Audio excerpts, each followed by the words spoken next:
Hello. Hello. Hello. All right, questions? What's it been like, working with Heinrich as he adjusts to that position? And guess what has he shown you?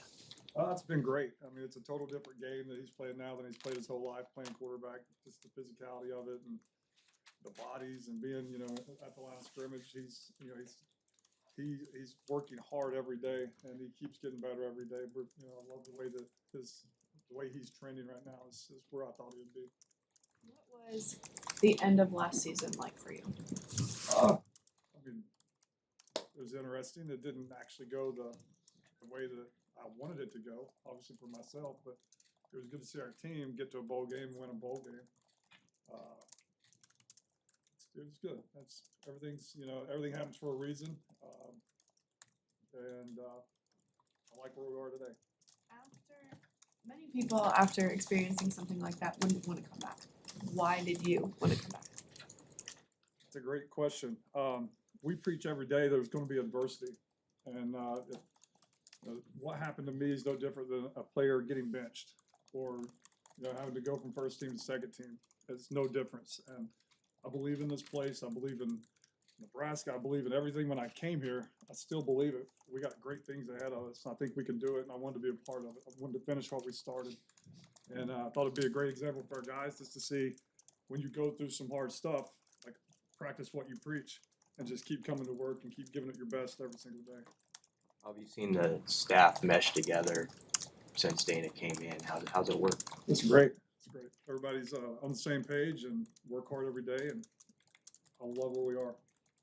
After being a coordinator, how different is it to go back to coaching just one specific position, and what do you like about that? I'm having the time of my life. It's great to get to learn from Dana, an offensive mind like Dana.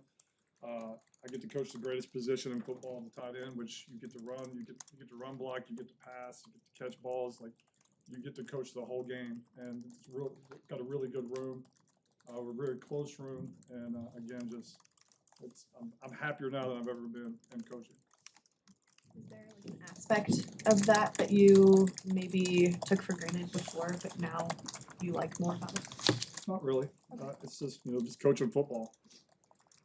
With the tight end room and some of the injuries, Mark Way being out, Carter Nelson being out, I mean, who has really benefited maybe for just some of the extra reps?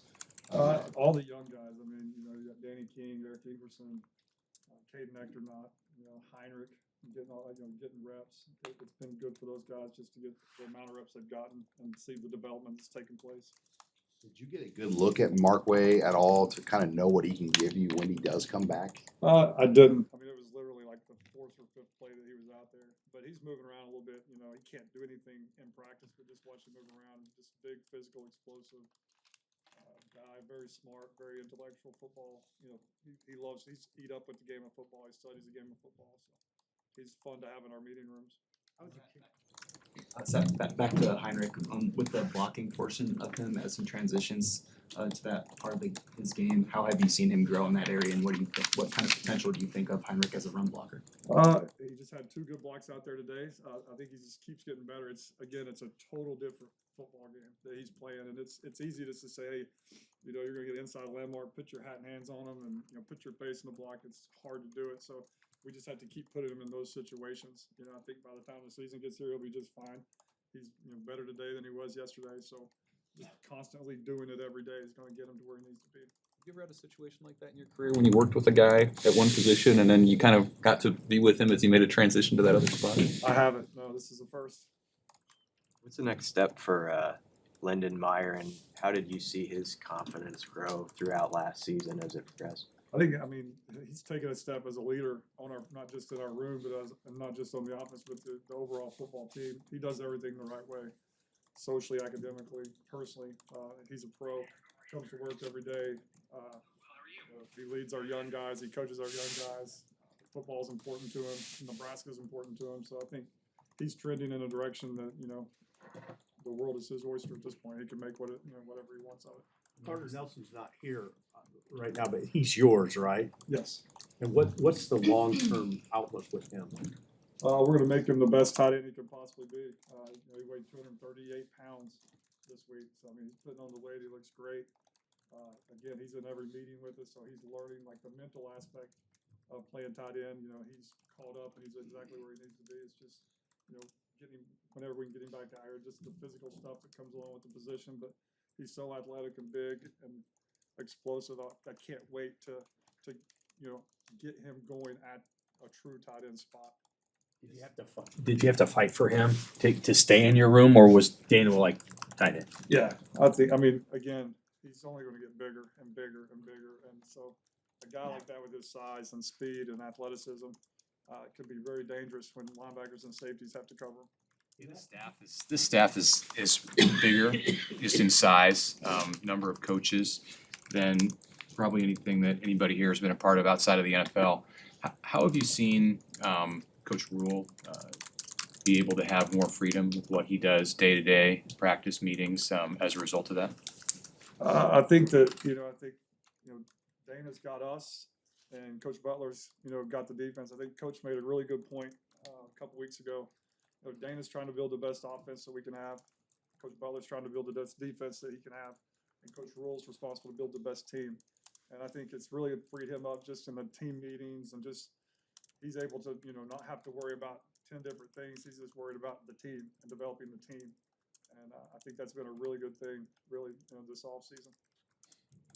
Carter, I mean, do you think this summer you'll have him back? I have no idea. I think I will, but I really don't want to comment on any of that stuff. I don't really know the dates and things like that. What have you seen out of kind of a walk on Hector Knopf? What have you seen out of him in the last 2 weeks? Funny story. When he first got here, I threatened him. I was like, I'm never going to put you in the game, or I'm never going to let you practice, because he couldn't line up. He didn't know what to do. He was probably a nervous wreck. To bowl practice last year, I mean, he was the third tight end, and he's made such progress physically. I mean, he knows every single thing. He knows both Y and F positions. Physically, he's gotten himself to a point where he can play. I see him as being in the rotation a little bit coming up this season. He's played himself to that point, so really proud of him. He's having a room. The players love him. Just he comes to work every day. Just really pleased with his progression thus far. Is there a physical component about him, Preacher? Just the way he can get after it if you need him. He's a bigger body that runs 20 miles an hour. That when you look at him, you wouldn't say he's got a lot of speed, but he really does have speed and change of direction and body control. Awesome. Thank you guys. Thank you.